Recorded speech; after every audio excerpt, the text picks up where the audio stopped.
Lulusan B.J. Habibie membawa namanya menjadi sosok yang sangat menginspirasi kaum muda Indonesia. Dirinya dikenal melalui sejumlah karya di bidang ilmu pengetahuan dan teknologi, seperti pesawat N250, serta teori crack propagation yang diadopsi menjadi salah satu standar keselamatan dunia penerbang. Kenyataannya, B.J. Habibie juga seorang individu dengan nilai-nilai keteladanan yang pantas untuk diteladani. Yang pertama adalah berorientasi pelayanan. Pesawat N250 adalah pesawat pertama yang diciptakan oleh B.J. Habibie yang menjadi bukti agar seluruh wilayah di Indonesia dapat terlayani dan bisa terkoneksi lewat udara. Banyak teori-teori baru yang beliau temukan di bidang kedirgantaraan atau pesawat terbang, yang mana termasuk dalam salah satu indikator berorientasi pelayanan, melakukan perbaikan tiada henti. Beliau juga terkenal sebagai sosok yang ramah, cekatan, solutif, dan dapat diandalkan. Nilai selanjutnya adalah kompeten. B.J. Habibie mendapat predikat sebagai Bapak Teknologi Indonesia berkat kompetensinya dalam teknologi kedirgantaraan atau pesawat terbang.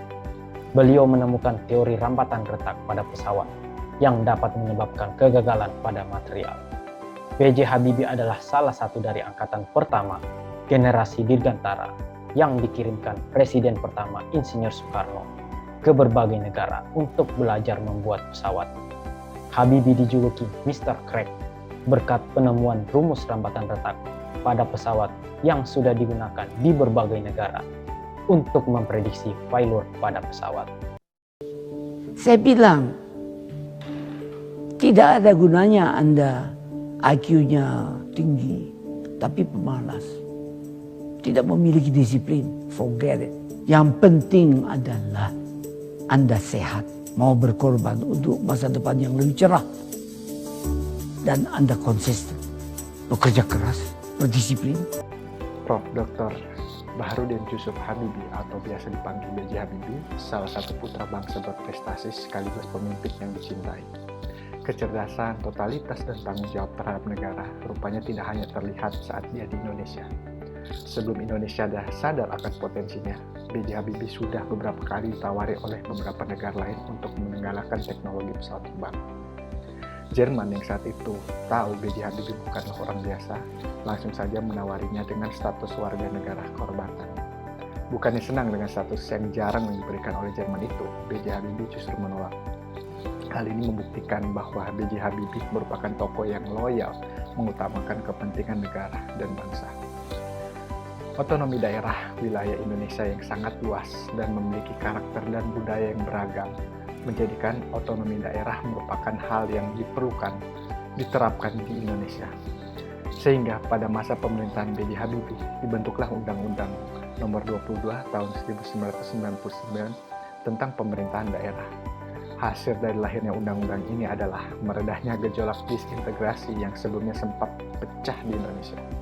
Hal ini membuktikan bahwa seorang B.J. Habibie sangat adaptif dalam mencari solusi untuk meredam gejolak disintegrasi di Indonesia. Sosok B.J. Habibie telah berkontribusi besar bagi hubungan Indonesia dan Jerman.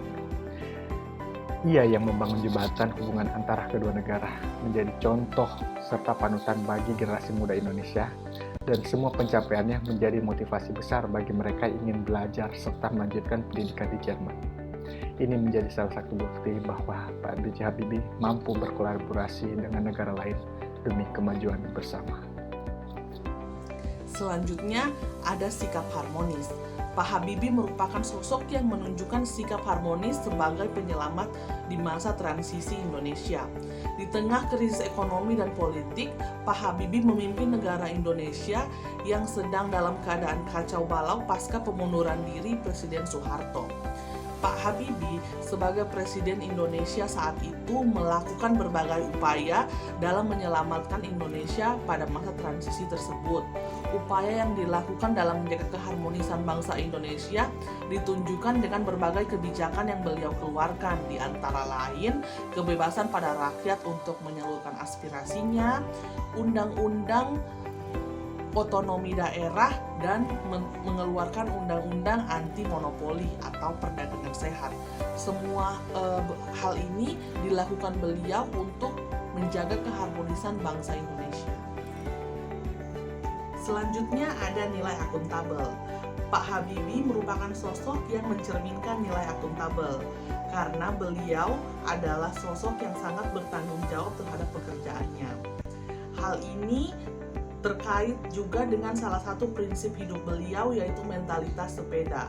Beliau berkata, jika Anda naik sepeda kemudian Anda berhenti mengayuh, maka Anda akan jatuh. Begitu pula dengan hidup. Jika saya berhenti bekerja, maka saya akan mati. Begitulah prinsip mentalitas sepeda yang menggambarkan betapa beliau bekerja keras dan semangat dalam menjalankan tugas. Sikap ini merupakan bentuk tanggung jawab atas kepercayaan yang diberikan kepada beliau yang menggambarkan nilai akuntabel dalam melaksanakan tugas.